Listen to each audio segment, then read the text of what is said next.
Hola, hola, buenos días. Buenos días, profe. Buenos días. Buenos días. Buenos días. Espero que hayan pasado un excelente día del estudiante. Yo me siento triste porque esas fechas son de apapacho para ustedes, de tanto que trabajan, sobre todo en la materia de farmacología. Me gusta apapacharlos, irnos a las albercas, disfrutar. Mayo es un mes de pachanga. Empezamos con el Día de las Madres, luego arrancamos el Día del Maestro, luego el Día del Estudiante y así nos llevamos, ¿no? Y ahora con el festejo del Día de la Enfermera, el Día Internacional de Enfermería, pues también seguimos apapachándonos. Ayúdenme, por favor, ya empecé a grabar. Si ustedes se alcanzan a ver, aquí dice ya grabando. Ayúdenme, por favor, a registrar su asistencia, empezando, por favor, con su apellido. Puntualitos, 8:40. Vamos a arrancar entonces con lo que viene programado para esta semana, que es la unidad número 5. Vamos a hablar de los fármacos antihipertensivos. En este caso vamos a hablar de lo que tiene que ver con referencia a metildopa, que es un agente de acción central. Vamos a hablar de los antagonistas de los receptores de angiotensina, lo que es losartán y telmisartán. Vamos a hablar de los bloqueadores de los canales de calcio, nifedipino, amlodipino, los antiagregantes plaquetarios, heparina, clopidogrel o noxiparina, y aquí se va a colar un poquito aspirina. Vamos a hablar de los bloqueadores de los receptores beta-adrenérgicos, atenolol, metoprolol, propanolol, y los inhibidores de la enzima convertidora de angiotensina, captopril y enalapril. Para la próxima semana vamos a dejar vasodilatadores coronarios y diuréticos. Entonces, todo esto es de lo que vamos a hablar el día de hoy. Si tienen alguna duda, alguna pregunta, por favor me la hacen saber y pues arrancamos. Aquí me quedé con inhibidor, no me copió inhibidor. De la enzima convertidora de angiotensina.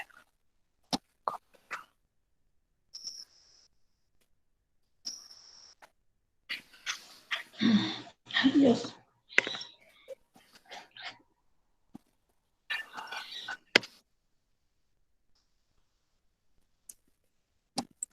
Ok. Bueno, entonces vamos a empezar con lo que viene siendo la presentación de los fármacos inhibidores de acción central.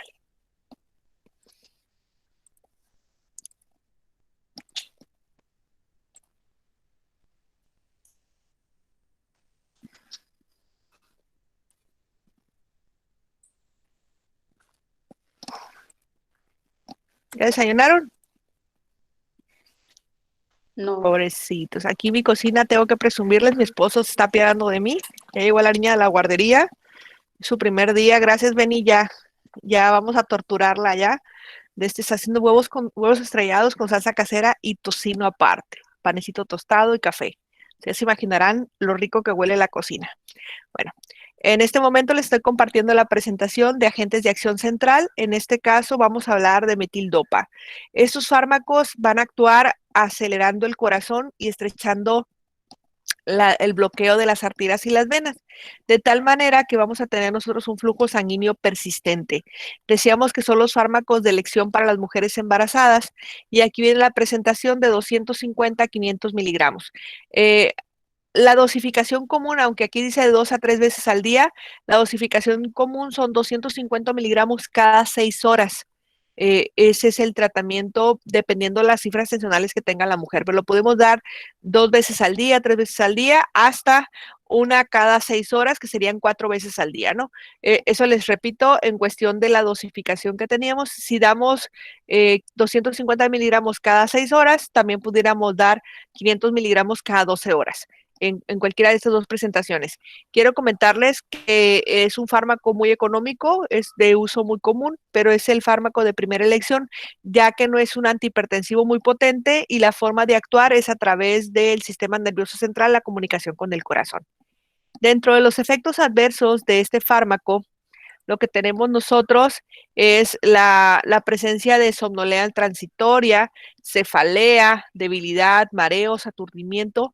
Incluso se puede presentar depresión, psicosis reversible, pesadillas, náuseas, vómitos y sequedad bucal. Al momento de que la mujer pare, y ya no tiene el feto de manera intrauterina, este fármaco lo vamos a cambiar, sobre todo por el riesgo que va a tener problemas de depresión y psicosis. Entonces, sobre todo para evitar la depresión postparto. Otro de los efectos adversos, dado caso que se utiliza en los hombres, pues es la disfunción eréctil, congestión nasal, disminución de la libido, la ginecomastia, galactorrea.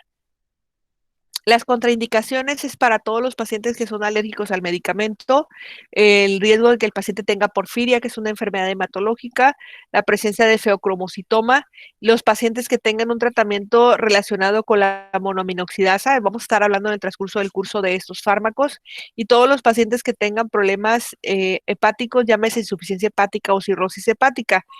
De igual manera, la insuficiencia renal nos hace que nosotros tengamos cierta precaución con este medicamento. Durante el embarazo se le considera el tratamiento de elección, sin embargo, aquí se sugiere iniciar a partir de la semana 16. Les hago la aclaración. Al momento de que nosotros tenemos una mujer embarazada que ya se conocía hipertensa y tomaba algún otro fármaco, llámese nifedipino, amlodipino, losartán, telmisartán, el que sea, cambiamos esos fármacos por metildopa. Entonces, al inicio del embarazo, la mujer embarazada de hipertensa, cambiamos por metildopa. Sin embargo, si tenemos en el transcurso del embarazo una mujer que se conocía normotensa y está subiendo sus fibras tensionales, es cuando nosotros iniciamos por primera vez este tipo de fármaco. Se excreta con la leche materna y les repito, si la mujer durante el embarazo presentó los efectos adversos de psicosis o depresión, lo cambiamos, sobre todo por el riesgo de depresión postparto. Hablando de su farmacocinética y la farmacodinamia, se va a metabolizar en metilnoradrenalina a nivel encefálico y esto va a hacer que los receptores adrenérgicos centrales condicionen una disminución de la presión arterial. Hablando de la farmacodinamia, se metaboliza a través de la descarboxilasa del aminoácido L-aromático, produciendo metilnoradrenalina, que es lo que va a hacer en este caso que cambie a la presión central. ¿Ok? Eso es lo referente a metildopa. Vamos a arrancar entonces ahora en este maratón de antihipertensivos con lo que viene siendo los fármacos receptores de la angiotensina 2, como es losartán y telmisartán. En este caso, estos dos fármacos lo que hacen es relajar las venas y las arterias para reducir la presión arterial, facilitando el bombeo por parte del corazón. Tanto losartán como telmisartán, losartán se contraindica en los diabéticos descontrolados. Telmisartán lo vamos a utilizar nosotros en los pacientes tanto diabéticos para proteger su función renal. El telmisartán también ayuda a cuidar tanto el crecimiento del corazón. Entonces, es un poquito mejor telmisartán que losartán. Sin embargo, en costo, telmisartán es mucho más caro. Lo encontramos en presentaciones, losartán de 50 miligramos y telmisartán en tabletas de 80 miligramos. En el caso de losartán con telmisartán, la diferencia que vamos a tener aparte de la cardioprotección es que losartán lo vamos a poder utilizar cada 12 horas y telmisartán cada 24 horas. Su farmacocinética, estos fármacos se utilizan, estos fármacos se utilizan a través de la vía oral, se excretan por la orina y también a través de las bilis. Se bloquean selectivamente los receptores de angiotensina 1 para provocar, en este caso, la reducción de los efectos de la angiotensina 2. Hablando de efectos adversos, la presencia de congestión nasal, dolor de espalda o lumbalgia, pesadillas, y les repito, en pacientes con diabéticos descontrolados, el losartán está contraindicado. De igual manera, se contraindican en mujeres embarazadas con insuficiencia renal y problemas de insuficiencia hepática. ¿Ok? ¿Alguna pregunta referente a losartán, telmisartán y metildopa?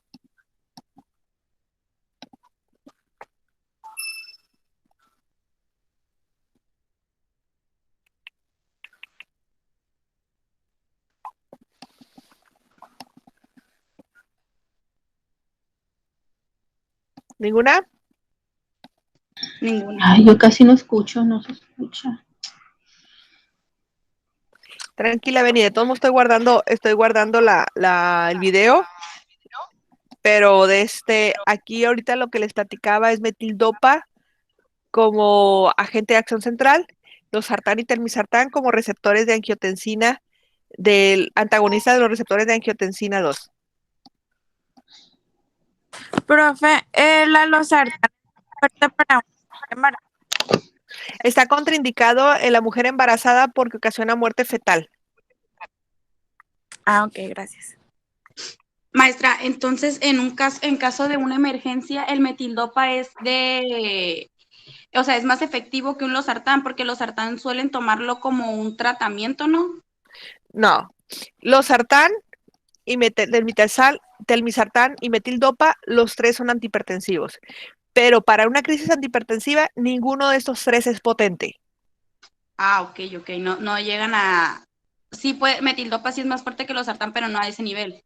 No, metildopa es el menos potente de todos los antihipertensivos, pero es el único que se da a las mujeres embarazadas. Ah, ok, que sí, lo confundí, perdón. Sí, ahorita vamos a hablar del que es más potente, que se pone sublingual y nos puede ocasionar a nosotros desde una crisis de hipotensión ortostática. La semana pasada en el video que les grabé, ahí les hablaba de ese tipo de fármacos que lo utilizamos en los pacientes con angina de pecho más que otra cosa. ¿Ok? Y ahorita vamos a hablar de ellos. Aquí tenemos enalapril y captopril, que sería en este caso, y también tenemos aquí de los más potentes, nifedipino y amlodipino. Ahorita estamos solamente aquí con los sartán y telmisartán. Vamos a irnos a los bloqueadores de los canales de calcio, entonces, lo que es enalapril y captopril. Oiga, maestra, ¿por qué, por ejemplo, cuando ya no le hace ningún efecto a los pacientes, por ejemplo, el losartán que les dan así, otros como el captopril, el enalapril y esas cosas así, los mandan con el médico internista y el médico internista es el que da el telmisartán? Ajá. Pero no sé si se los mandan nada más porque es mucho más caro y no lo puede dar el médico familiar o por, no sé. El efecto de las cronicopatías que pueda tener el paciente hace que tú elijas ese medicamento. Yo les comentaba la semana pasada, yo empecé primero con metoprolol, cuando recién empezó mi crisis hipertensiva, ¿no? Yo empecé con metoprolol a consecuencia de presentar cefaleas tensionales y tener taquicardias. Entonces, si mi paciente tiene taquicardias, ocupamos un medicamento que reduzca la frecuencia cardíaca y al mismo tiempo te baje la tensión arterial. Metoprolol es muy bueno y eso sería lo indicado. Sin embargo, comparando metoprolol con propanolol, propanolol es un poquito menos, se podría decir, ayuda a que el paciente se sienta menos. O sea, las cifras tensionales de un paciente, hablando del por ejemplo, un paciente de 200 de TA, 200 sobre 160. Ese paciente no está acostumbrado a tener cifras tensionales altas. Entonces, cuando al paciente le disminuimos la tensión arterial y maneja el 120 sobre 80, el paciente se siente fatal. Dice, es que si yo me muevo poquito, siento que la cabeza se me va, mi cuerpo siento que se me va, me mareo, me duele la cabeza, me siento débil. O sea, el paciente se está sintiendo como si estuviera hipotenso, porque su cuerpo está acostumbrado a tener hipertensión. ¿Ok? Está como si nosotros siempre estamos acostumbrados a manejar el carro con el freno de mano. O sea, esa es una brutalidad, perdón la expresión, para el carro, porque lo vamos a tener frenado de una manera automática, y pues vamos a estar trabajando de una manera diferente a lo normal. Entonces, si quitamos el freno de mano, ese carro va a andar ligerito, pero el paciente que se acostumbró a manejar con el freno de mano dice, no, es que yo siento el carro como si estuviera suelto. Imagínense ustedes, no sé si alguno maneja y le ha tocado de repente, ay, hijo de, pum, se me olvidó quitar el freno de mano, ¿no? Y como que lo siento burro. Sí, ahí me ha tocado cuando voy a hacerle mantenimiento al carro del aire acondicionado, que ponen el freno de mano porque se meten por debajo, y están sobre una rampita, entonces yo lo prendo, doy reversa y de repente siento el carro así como que va muy lento, ¿sí? En el caso del paciente hipertenso, si yo, por ejemplo, manejo cifras tensionales, yo una mujer embarazada, manejo cifras tensionales normales de 90 sobre 60, eso es lo normal que yo manejo. La mujer embarazada tiende a estar hipotensa. Pero si de repente se le sube la presión a 120 o 125 sobre 85, la mujer siente que la cabeza le va a estallar. Y eso es hipertensión. Una mujer que tenga por arriba del 120 sobre 80 ya es hipertensión. Pero como esa mujer siempre se ha manejado con cifras tensionales normales de 90/60, el 120/80, que hay muchos van a decir, ay, exagerada, si la trae ligeritamente alta, puede ser prehipertensa, mangos, es hipertensión, porque ella siempre maneja el 90/60. Entonces, en esa mujer que se le está disparando la tensión arterial y es un foquito rojo que ella clínicamente tiene cefalea, tiene fosfenos, tiene acúfenos y se siente fatal. Pongamos a la inversa, un paciente que maneja 160/110 de hipertensión, me preguntan, y es una pregunta válida y a ustedes se les van a hacer, ¿cuál es la presión normal del hipertenso? A ver, esa es pregunta para exentar ahí farma para todos los siglos. ¿Cuánto es la presión normal para un paciente hipertenso? A ver, déjame checar quién fue la última persona que se agregó a la lista. Y Jennifer Itzel, ¿dónde andas?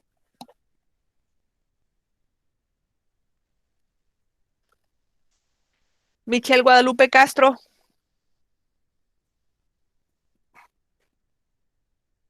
¿No? Ya les va a tocar, chequen en la lista donde voy. Diana Paola. A esas personas que están obrando y no dicen nada, les voy a poner falta. ¿Cuánto es la presión normal de una persona hipertensa, Paola? Cuando es superior a 140, profe. A ver, pregunto nuevamente. ¿Cuánto es la presión normal de una persona hipertensa? Yo soy hipertensa. ¿Cuánto es mi presión normal que debo de tener? 130/80. No sé. No. A ver, Adriana. Adriana Rodríguez. 160/80, maestra. Aquí dice 180, pero no sé si sea mucho eso. La presión normal para una persona hipertensa, así como tatuaje, 120/80. Esa es la presión normal de una persona hipertensa. ¿Qué significa que si yo tengo algo diferente a eso y soy hipertensa? Que no estoy controlada. Igual, ¿cuánto es la glucosa normal para un paciente diabético? Entre 70 miligramos por decilitro hasta 109 miligramos por decilitro. Eso es la glucosa normal en el diabético.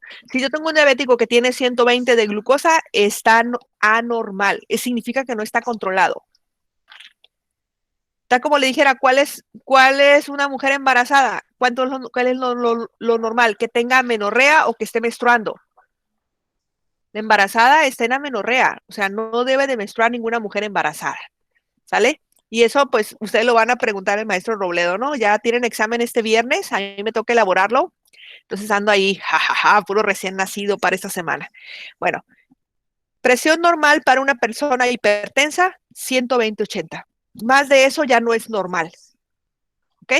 Entonces, yéndonos a los fármacos, a la potencia de fármacos, hablando de lo que tiene que ver los fármacos antihipertensivos que estábamos platicando ahorita, si tengo una persona que tiene 160/140 de TA y le doy metildopa a esa persona, va a ser muy lento, pueden pasar hasta más de 3 semanas para que la persona empiece a ver cambios en sus cifras tensionales.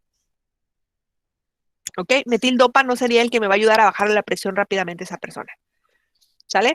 Entonces vamos a hablar entonces ahora de los fármacos, en este caso, bloqueadores de los canales de calcio. ¿Sí ven la presentación así, rosita, media bonita? Ok. Sí, maestra. Entonces, en esta unidad vamos a hablar de nifedipino y amlodipino. Un poquito de historia. Desde el año 1967, esta persona que está aquí sugirió el efecto negativo que depende del acoplamiento entre la excitación y contracción. Aquí estoy hablando de un músculo que se llama corazón. ¿Ok? En este caso, este mecanismo comprende la reducción del movimiento del calcio dentro de lo que es la membrana celular de los miocitos cardíacos. Ahorita voy, mi amor, tómale una foto para presumirse a los dos chamacos. Y aquí vemos de la otra manera que se les conoce. A los bloqueadores de los canales de calcio también se le conoce como calcio antagonistas. Estos bloqueadores de los canales de calcio van a actuar aquí en la membrana celular produciendo dos efectos. Una vasodilatación arteriolar y una reducción de la resistencia vascular. Al mismo tiempo que esto va a favorecer a que el corazón tenga la oportunidad de contraerse de diferente manera. Aquí vemos que se clasifican en no dihidropiridinas y dihidropiridinas. ¿Qué significa? Que unos van a tener un efecto cronotrópico negativo, ¿sí? Y aquí vemos que también actúa lo que viene siendo las benzodiazepinas. ¿Qué significa un efecto cronotrópico negativo? Cronos es medir, ¿sí? El ritmo cardíaco se van a alterar con ese tipo de fármacos. Dentro del efecto inotrópico negativo tenemos a lo que viene siendo nifedipino y amlodipino, pero también hay otros, ¿ok? Estos fármacos, ¿qué van a hacer? Los fármacos que tienen un efecto aquí como se me trapa, inotrópico negativo, aquí como viene cronotrópico negativo, lo que van a hacer es disminuir la frecuencia cardíaca y los otros aumentan la frecuencia cardíaca. Entonces, ¿qué importancia tenemos nosotros? Si dentro del efecto adverso es reducir la frecuencia cardíaca, este tipo de fármacos son los indicados cuando yo tengo mi frecuencia cardíaca arriba de 100. Pero si yo soy hipertenso y mi frecuencia cardíaca es menor de 100, ¿sí? O menor de 60, perdón, yo puedo indicar ese tipo de fármacos que van a ayudarme a reducir la tensión arterial, pero al mismo tiempo aumenta mi frecuencia cardíaca. ¿Sale? No es lo mismo que yo tengo 160/80 de TA con una frecuencia cardíaca de 60, a que yo tengo una frecuencia cardíaca arriba de 100. Es más fácil si tengo todo elevado, bajárselo. Así yo tengo todo elevado y la tensión arterial baja, la frecuencia cardíaca baja. Dentro de los efectos secundarios de estos fármacos, nifedipino y amlodipino, tenemos erupción cutánea, somnolencia, enrojecimiento, náuseas, hinchazón de los pies y extremidades inferiores, estreñimiento, cefalea, palpitaciones y mareos. Ojo, la semana pasada mencionamos un concepto que hace que el paciente que está en decúbito dorsal, al ponerse en decúbito ventral, se maree. ¿Cómo se llama eso? ¿El riesgo de qué? De que los cambios de posición hagan que el paciente se maree o pierda el estado de conciencia.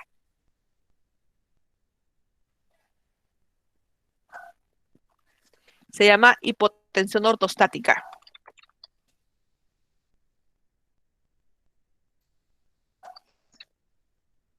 Eso es muy importante mencionarles al paciente, sobre todo los efectos de edema que van a presentar con estos medicamentos.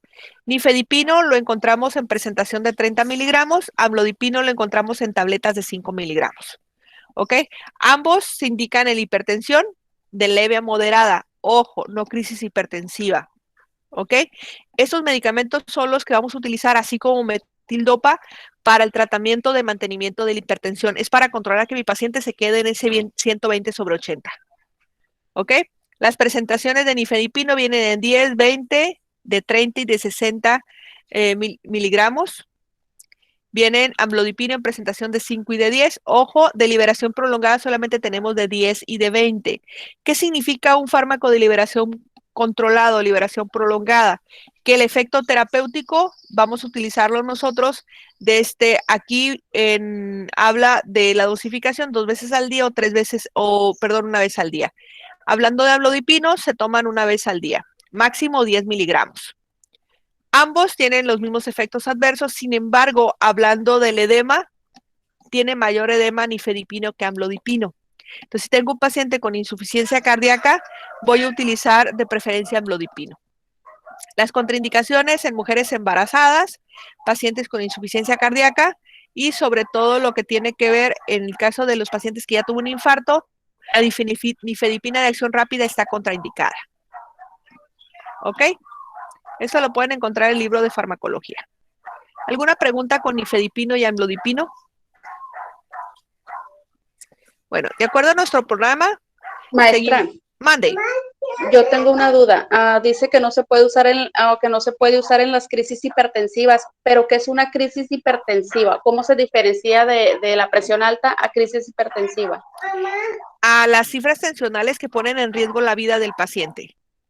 Cuando decimos crisis hipertensiva, no es el paciente que va a tener cefalea tensional y los cambios que se van a presentar.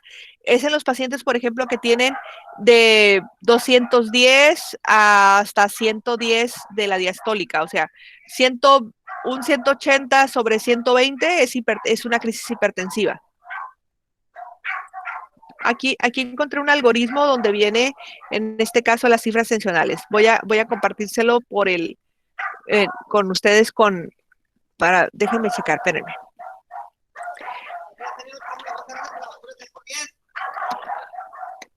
Ok, copiar imagen. Voy a ver si la puedo poner aquí y se las comparto. Quiero ver la pura imagen. Ok, aquí está.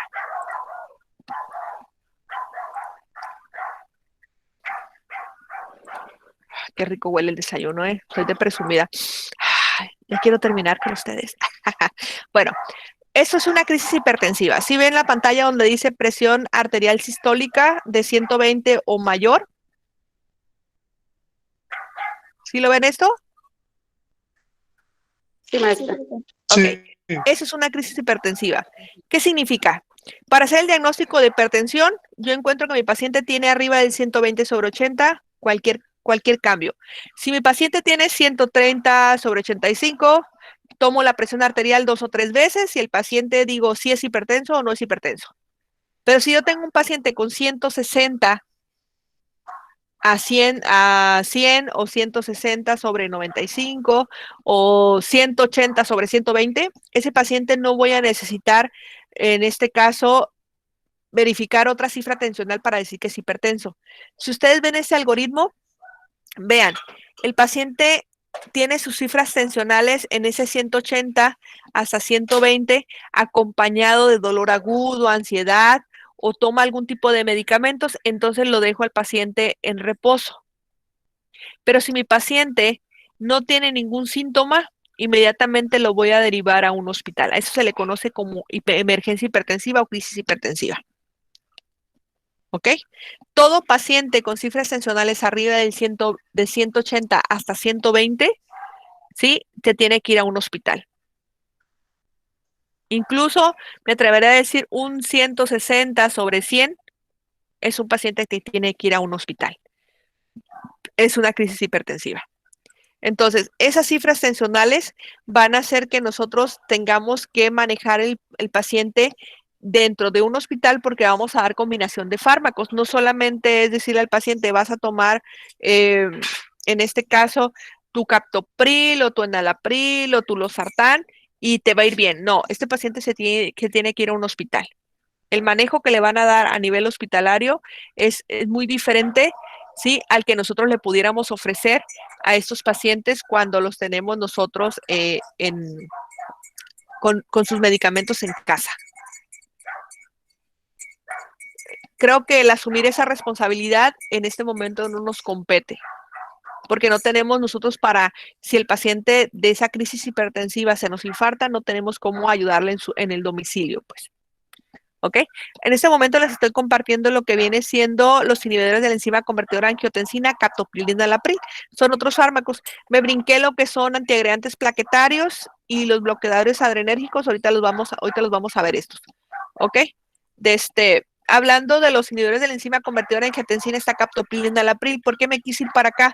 Porque nosotros utilizamos nifedipino sublingual, y esa hipotensión ortostática es algo muy importante que va a tener nuestro paciente. ¿Sí? Hablando de los inhibidores de la enzima convertidora de angiotensina, captopril y enalapril, tienen un efecto secundario que hace que nosotros los quitemos a nuestros pacientes. Son fármacos muy baratos, se utilizan muy frecuente. ¿Alguien sabe cuál es el síntoma que hace que estos fármacos no los utilicemos o los cambiemos por otros? Estos fármacos lo que van a tener de efectos adversos es la tos. Una tos que hace que el paciente no pueda dormir, no pueda platicar, no pueda comer. Ok, estos fármacos bajan la tensión arterial al momento de que relajan las venas y las arterias a través del bloqueo de la formación de la angiotensina 2. ¿Qué es la angiotensina 2? La angiotensina 2 es una sustancia que ocasiona vasoconstricción y el aumento de la tensión arterial. Al momento de yo bloquearla, pues lo que voy a hacer es que mi paciente disminuya su tensión arterial. Desde el año 1956 se sentaron las bases para este tipo de fármacos que van a ayudarnos a regular la presión arterial. El primer inhibidor de enzima convertidora de angiotensina lo descubrieron a través de una víbora que es capaz de inhibir esta enzima, y luego posteriormente salieron otros fármacos como viene siendo el captopril, luego salió el enalapril. Vean, también tenemos otros desde el año 1990, como es lisinopril y ramipril.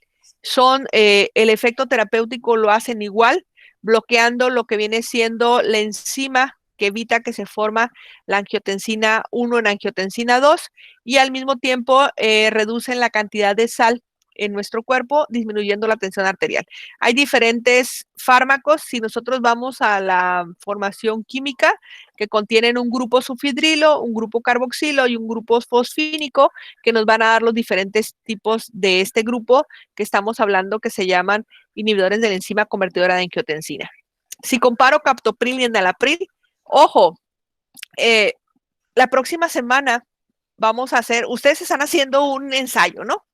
Pueden hacer dentro del ensayo, así, estos cuadros comparativos de enalapril, captopril, lo que es propanolol, metoprolol, por supuesto, ya hablamos ahorita de lo que es nifedipino, amlodipino, para ver nosotros qué cambios tienen algunos o cómo actúan. En este caso, captopril y enalapril, lo que hacen es inhibir esta enzima que convierte la angiotensina 1 en angiotensina 2. Ambos se administran por vía oral, se metabolizan en el hígado y se eliminan en la orina. Se unen a proteínas plasmáticas, pero vean, en este caso captopril, la vida media es de 3 horas y en enalapril la vida media es de 11 horas. ¿Ok? La dosificación de captopril es 25 a 50 miligramos de 2 a 3 veces al día y enalapril es una vez al día en la presentación de 5 miligramos y podemos administrar hasta lo que tiene que ver de 10 a 40 miligramos al día.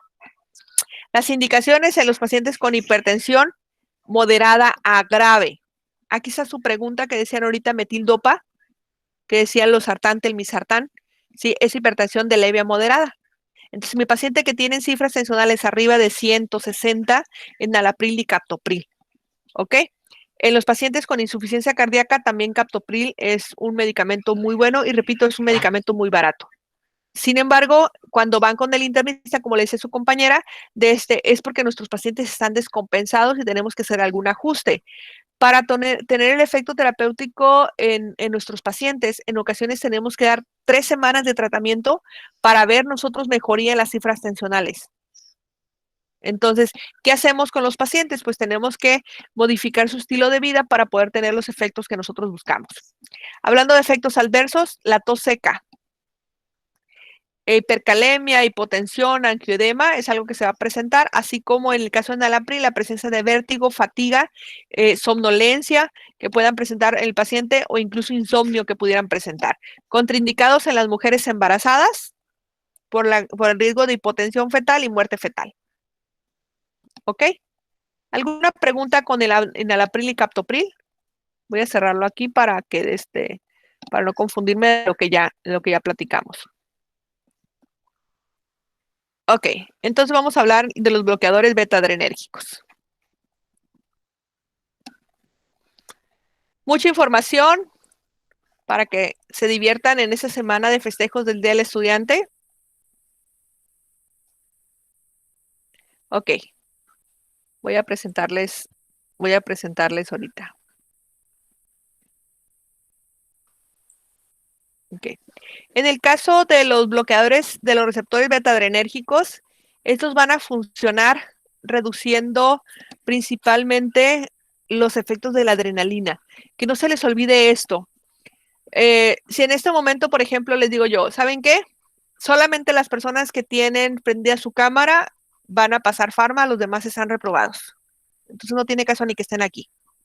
Está sentado en un video, yo les pedí que prendieran su cámara, Imagínense, pum, pum, ya prendieron la cámara. En automático, la descarga adrenérgica y el corazón latiendo, pum, pum, pum, pum, pum. Dime si no, Brian o Paola. Ahí Casas andaba ahí como emocionadito, la prendo, no la prendo, no la prendo, no la prendo, pero el corazón de ustedes, pum, latiendo al 1000. Si se toman su dedito así en el cuello, para que chequen el pulso. Aquí Leira levantó la mano y la quitó, dijo, no, mejor ni pregunto. Es un ejercicio, tranquilos, no hay problema. Si no quieren prender la cámara, ya les dije que solamente es una petición de la escuela que nos dijeron que la prendieran para ver si realmente están en la clase, porque ahorita les pregunté a 3 personas y no respondieron nada, ¿no? Entonces, ¿qué hace los bloqueadores beta-adrenérgicos? Disminuye la frecuencia cardíaca y de esa manera disminuye la tensión arterial. Entonces, dentro de este grupo tenemos nosotros a lo que es de metoprolol, propanolol y atenolol. Esos fármacos se utilizan en los pacientes que tienen dolor de cabeza a consecuencia de que se les sube la presión. En los pacientes que tienen taquicardia, una frecuencia cardíaca arriba de 100, utilizamos este tipo de fármacos. Estos fármacos van a hacer que las venas y las arterias mejoren el flujo sanguíneo porque las dilatan y por lo tanto se utilizan para prevenir a los pacientes que tienen arritmias, repito, frecuencias cardíacas arriba de 100, y los pacientes con insuficiencia cardíaca, dolor de su corazón cuando se emocionan, la angina de pecho, ataques cardíacos, migrañas, incluso en ciertos tipos de temblores. Quiero comentarles con respecto a la dosificación, no hay ningún problema. Yo puedo mezclar metoprolol o atenolol con la amlodipino o con los sartán o con telmisartán o con los otros fármacos. Hay pacientes que son tan complicados que prácticamente utilizamos todos los antihipertensivos, pero en dosis pequeñas. Acuérdense el concepto de sinergismo. Entonces yo evito los efectos secundarios a disminuir la dosis y adiciono otro fármaco. ¿Ok? En este caso, los efectos secundarios que vamos a tener, los pies y manos fríos, la presencia de fatigas, aumento de peso, el riesgo en los pacientes a tener depresión, dificultad para respirar por el flujo sanguíneo de la vasodilatación y trastornos del sueño.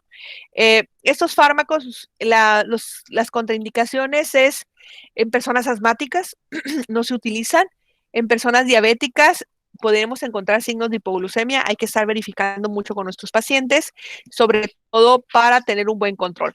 Recuerden, los sartanes está contraindicado en el diabético que está descompensado. Entonces, si mi paciente está controlado, podemos utilizar los sartán. Aquí metoprolol es igual, si mi paciente está con crisis de hipoglucemia, también tengo que tener una vigilancia. Hablando de atenolol, se utiliza en combinación o solo para prevenir angina de pecho. Es un fármaco muy importante en lo que tiene que ver el bloqueo y el flujo sanguíneo para disminuir la frecuencia cardíaca.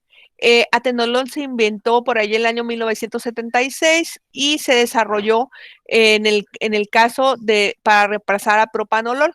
Atenolol tiene pocas alteraciones significativas en el sistema nervioso central, llámese depresión y pesadillas. Sin embargo, es el principal beta bloqueador identificado de mayor riesgo, puede provocar diabetes tipo 2. O sea, hay que cuidar mucho el paciente que tiene riesgo. Si yo, por ejemplo, soy hijo de pacientes diabéticos, entonces hay que estar pendiente si estoy utilizando atenolol. Metoprolol es un beta bloqueante que afecta de igual manera. Se utiliza en enfermedades severas del sistema cardiovascular, sobre todo los pacientes que ya tuvieron un infarto. Las condiciones o enfermedades, paciente con hipertensión, paciente con angina de pecho, paciente que ya tuvo infartos, y los efectos secundarios es náuseas, depresión, cansancio, cefalea, dolor de vómito, sarpullido, estreñimiento. De igual manera, la disnea, sibilancias, o sea, son muchas cosas que el paciente pueda tener, pero recordemos que esto es probabilidad. Si mi paciente tiene una dosis superior al fármaco, por supuesto que las va a tener, y si le pongo una dosificación mínima, hay pacientes que se toman media tableta de metoprolol y el paciente le va tremendamente bien. Propanolol es un bloqueante competitivo no específico. Ahí están las indicaciones terapéuticas, son las mismas. Propanolol en el embarazo, riesgo-beneficio, sí, sobre todo por muerte fetal. Y pues aquí tenemos la combinación de los mismos.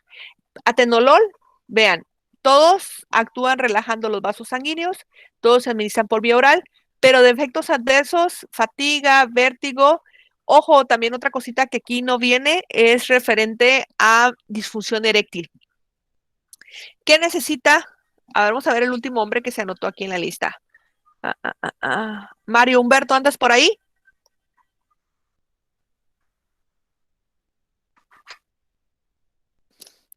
Ok, Mario Humberto no, vamos a ver otro caballero. Murillo, Carlos Leonardo. Carlos Murillo.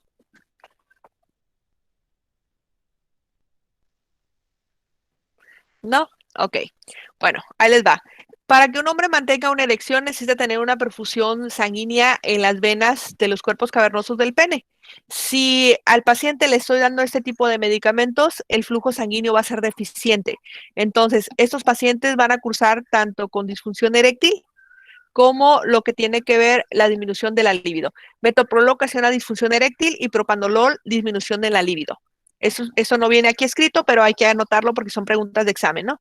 Entonces, de los fármacos que estamos viendo, los fármacos, en este caso, los fármacos que se llaman, ¿dónde está? Los fármacos que se llaman bloqueadores de los receptores beta-adrenérgicos ocasionan trastornos en la sexualidad del hombre. Entonces, esto es importante porque si tengo un chavo de 30 años que le voy a dar metoprolol, porque es muy económico, porque trae taquicardia, porque trae cefalea, recién casado, va a llegar a los 15 días o al mes, va a decir, oiga, doctora, tengo un problema porque mi pareja quiere tener relaciones sexuales y yo no puedo mantener una erección. Y tengo que saber que estos fármacos condicionan a eso. Ahora sí va a tener dolor de cabeza porque no puede tener relaciones sexuales. ¿Sí? Entonces hay que comentarlo. Pero si tengo un viejito que tiene, un adulto mayor, perdón, que tiene 90 años, que tiene 115 de frecuencia cardíaca hipertenso, le doy metoprolol, relajadito. La función sexual de este paciente no va a ser tan vigorosa como un joven de 30 años. ¿Ok? Bueno. Esto es lo referente a estos fármacos. ¿Alguna pregunta referente a propanolol, atenolol y metoprolol? ¿No? Profe, ¿qué otra cosa disminuían, aparte de disminución eréctil?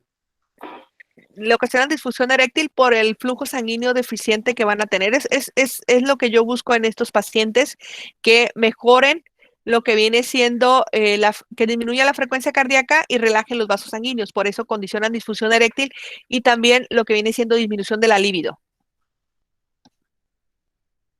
¿Ok? Maestra, Bueno. entonces ahí, como dice usted, hace comparaciones de un paciente joven a un paciente ya mayor. Entonces, al paciente joven, ¿qué otro medicamento se le puede dar?